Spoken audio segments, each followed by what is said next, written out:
దేవుని నామమునకు మహిమ కలుగును గాక. ఉదయకాల సమయంలో మరొక మిషనరీ గురించి మనం తెలుసుకుందాం. Saint Thomas of Tolentino. సుమారు 1255 సంవత్సరంలో ఆయన జన్మించినారు. ఆయన ఒక బర్త్ ప్లేస్ వచ్చినప్పటికీ టొలెంటినో అంకోనా పాపుల యొక్క స్టేట్స్ లో ఉంది. ఆయన మినిస్ట్రీ ప్రదేశం అని వచ్చినప్పటికీ భారతదేశంలో తానైన ఒక ముంబైలో తానైన ప్రాంతంలో సువార్త పరిచయం చేస్తున్నారని చెప్తుంది. తన చిన్నతనంలోనే ఫ్రాన్సిస్కాన్ అయినా అతను దాని నియామకానికి కట్టుబడి ఉండడం వల్ల ముఖ్యంగా తన పేదరిక ప్రతిజ్ఞకు సంబంధించి ఖ్యాతిని పెంచుకున్నాడు. థామస్ విలాసాన్ని అధికంగా ఖండించడం వల్ల 2 సార్లు జైలు శిక్ష అనుభవించాడు. సువార్తల పరిచర్య భాగంగా తన ప్రయాణాల గురించి మనం చూసుకున్నట్లయితే థామస్ 1289లో లెస్సర్ అర్మేనియాలో మిషన్ కోసే ఏంజెలో డా క్లోరిన్ మార్క్ డా మొంటెన్లో ఫోన్ మరొక ఇద్దరితో కలిసి ప్రయాణం చేశాడు. 1291లో దాని రాజు హేతెంటు అతని తన ముస్లిం శత్రువులపై సహాయం కోరేందుకు రోమన్, ప్యారిస్, లండన్ కోర్టులకు వెళ్ళమని ఆదేశించారు. 1302లో 12 మంది సహచరులతో కలిసి అతను అర్మేనియా మరియు పర్షియాలో కూడా పనిచేశాడు. 1305లో సిస్ వద్ద తాను మత విశ్వాసులుగా భావించిన అర్మేనియన్ క్రైస్తవులతో చర్చించారు. మరియు 1307లో అర్మేనియన్ రోమన్ క్యాథలిక్ చర్చ్లను తిరిగి కలిపే సిస్ కౌన్సిల్లో కూడా ఆయన పాల్గొన్నారు.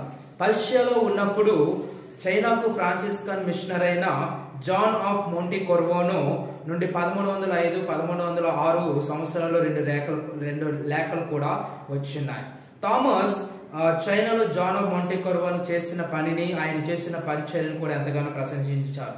మరియు జాన్ ఆఫ్ మోంటికోర్వోను చేసిన ఒక మిషన్ అభివృద్ధి చేయడం ఎంతగానో సహాయము కోరాడు.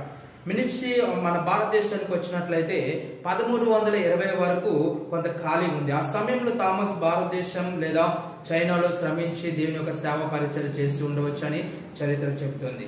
థామస్ తో పాటు తన అనుచరులైన James of Padua, Peter of Siena, Dominican Jordan of Severac, Demetrio da Tiflis తో కలిసి ఒక తుఫాన్ కారణంగా భారతదేశంలో ముంబై సమీపంలో తానే వద్ద దిగవలసి వచ్చింది. ఈ క్రమంలో వారు ఒక వివాదంలో చిక్కుకొని అప్పుడు ఉన్న కోర్టుకు వెళ్ళినప్పుడు థామస్ మహమ్మద్ గురించి దైవదూషణ చేయడంతో మరణ శిక్షను విధించినారు. వారి అవశేషాలను తరువాత పోర్టినోకి చెందిన ఒడోరిక్ తనతో పాటు యూరప్ కూడా తీసుకుని వెళ్ళి ఉన్నాడు.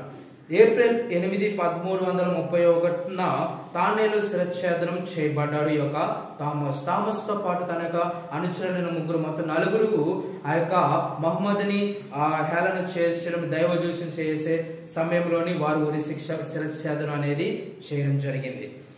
ప్రతి సంవత్సరం కూడా ఏప్రిల్ 9న తానే యొక్క 4 అమరవీరులుగా వీరి యొక్క దినోత్సవాన్ని ఇప్పటికీ కూడా జరుపుకుంటారు.